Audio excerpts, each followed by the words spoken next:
السلام علیکم ناظرین، آج کا واقعہ ایک ایسی قوم کے بارے میں ہے جو کہ اللہ تعالیٰ کی بے شمار نعمتیں ہونے کے باوجود ناشکرے اور اسراف کرنے والے تھے۔ اہل سرسار کی ایک قوم جسے قوم سبا بھی کہا جاتا ہے، اللہ تعالیٰ کی بے شمار نعمتوں کے اندر زندگی گزار رہی تھی۔ یہ قوم ایک عظیم تہذیب و تمدن کے مالک تھی۔ حضرت داؤد علیہ السلام اور حضرت سلیمان علیہ السلام کی باعظمت حکومتوں کے بعد ان کی حکومت زبان زد خاص اور عام تھی۔ کہا جاتا ہے کہ یہ لوگ گندم کے مغز سے آٹا پیس کر روٹیاں پکاتے تھے، لیکن اس برعکس وہ اس قدر اسراف کرنے والے اور ناشکرے تھے، انہی روٹیوں کے ساتھ بچوں کا پخانہ صاف کرتے تھے۔ بعد از ان آلودہ روٹیوں کو اکٹھا کرنے سے ایک پہاڑ بن گیا تھا۔ پھر ایک صالحہ شخص نے وہاں سے گزرتے ہوئے ایک عورت کو دیکھا جو روٹی کے ساتھ بچے کے پخانے کے مقام کو صاف کر رہی تھی۔ اس شخص نے عورت سے کہا، تیرے اوپر افسوس، خدا سے ڈر، کہیں ایسا نہ ہو کہ خدا تیرے اوپر اپنا غضب ڈھائے اور تجھ سے اپنی نعمت چھین لے۔ اس عورت نے جواب میں مذاق اڑایا اور مغرورانہ انداز میں کہا، جاؤ جاؤ، گویا کہ مجھے بھوک سے ڈرا رہے ہو۔ جب تک سرسار جاری ہے مجھے بھوک سے کسی قسم کا کوئی خوف نہیں ہے۔ کوئی زیادہ عرصہ نہیں گزرا تھا کہ اللہ تعالیٰ نے ان لوگوں پر اپنا غضب ڈھایا۔ پانی جو کہ زندگی کی بنیاد ہے ان لوگوں سے چھین لیا، یہاں تک کہ قحط نازل ہوا۔ بات یہاں تک پہنچ گئی کہ ان کی ذخیرہ کی ہوئی تمام غذا ختم ہو گئی۔ آخر کار وہ مجبور ہو گئے کہ انہی آلودہ روٹیوں پر ٹوٹ پڑے جو ان لوگوں نے اکٹھی کر کے پہاڑ کی مانند ڈھیر لگایا ہوا تھا، بلکہ وہاں سے روٹی لینے کے لیے صف لگتی تاکہ ہر کوئی وہاں سے اپنے حصے کی روٹی لے سکے۔ کفران نعمت، قحط اور ان کی بدحالی کے بارے میں متعدد روایت موجود ہے۔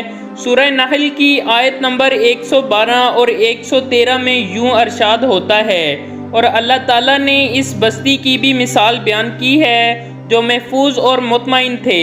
اس کا رزق ہر طرف سے باقاعدہ آ رہا تھا، لیکن اس بستی کے رہنے والوں نے اللہ تعالیٰ کی نعمتوں کا انکار کیا تو خدا نے انہیں بھوک اور پیاس کا مزہ چکھایا، صرف ان کے ان اعمال کی بنا پر کہ جو وہ انجام دے رہے تھے۔ اور یقیناً ان کے پاس رسول آیا تو ان لوگوں نے ان کو جھٹلایا، تو پھر ان تک عذاب آ پہنچا کہ یہ سب ظلم کرنے والے تھے۔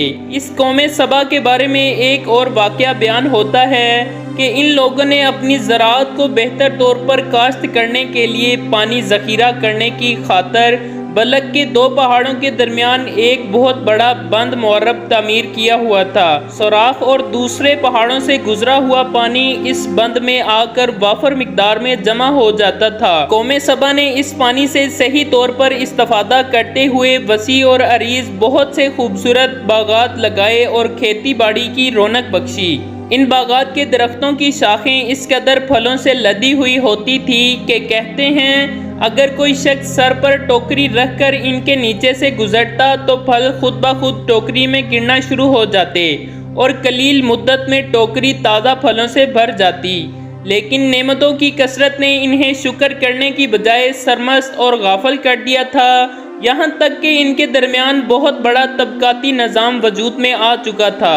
ان میں سے صاحب اقتدار لوگوں نے کمزوروں اور ضعیفوں کا خون چوسنا شروع کر رکھا تھا، یہاں تک کہ ان لوگوں نے خدا سے ایک احمقانہ التماس کیا جس کا ذکر سورہ سبا کی آیت نمبر 19 میں ملتا ہے۔ انہوں نے کہا، خدایا ہمارے سفروں کے درمیان فاصلہ زیادہ کر دے۔ انہوں نے اللہ تعالیٰ سے یہ التماس اس لیے کیا تاکہ غریبوں، بے نوا لوگوں، عمرہ اور ثروت مند ان کے ہمراہ سفر نہ کریں۔ ان کی خواہش یہ تھی کہ آبادیوں کے درمیان خشکی ہو اور فاصلہ بہت زیادہ ہو تاکہ تہی دست اور کم آمدنی والے لوگ ان کی طرح سفر نہ کر سکیں۔ اللہ تعالیٰ نے ان مغرور پیٹ کے پجاریوں پر اپنا غضب نازل کیا۔ بعض روایتوں کے مطابق ان مغرور لوگوں نے آنکھوں سے دور صحرائی چوہوں نے معرب نامی بند کی دیواروں پر حملہ کر کے انہیں اندر سے کھوکھلا کر دیا۔ ادھر سے بارشیں شروع ہوئیں جن کی وجہ سے سیلاب آ گیا۔ اس بند میں پانی بہت زیادہ اکٹھا ہو گیا۔ اچانک بند کی دیواریں ٹوٹی، اس سے ایک بہت بڑا سیلاب آیا جس میں تمام دیہات، آبادیاں، مال مویشی باغات، کھیتیاں، ان کے محل اور گھر پانی میں غرق ہو کر نابود ہو گئے۔ ان کے باغات اور زراعت میں سے صرف بیری کے درخت اور کچھ جھاڑیاں بچی تھیں۔ خوش الحان پرندے وہاں سے کوچ کر گئے تھے، جبکہ الوؤں اور کبوں نے قوم سبا کے کھنڈرات میں اپنے گھونسلے بنا رکھے تھے۔ اس بات کا ذکر سورہ سبا کی آیت نمبر 15 اور 16 میں ملتا ہے، اور آخر میں سورہ سبا کی آیت نمبر 17 میں قرآن کریم میں اس واقعہ کا یوں نتیجہ نکالا ہے: یہ ہم نے ان کی ناشکری کی سزا دی ہے، اور ہم ناشکروں کے علاوہ کسی کو سزا نہیں دیتے۔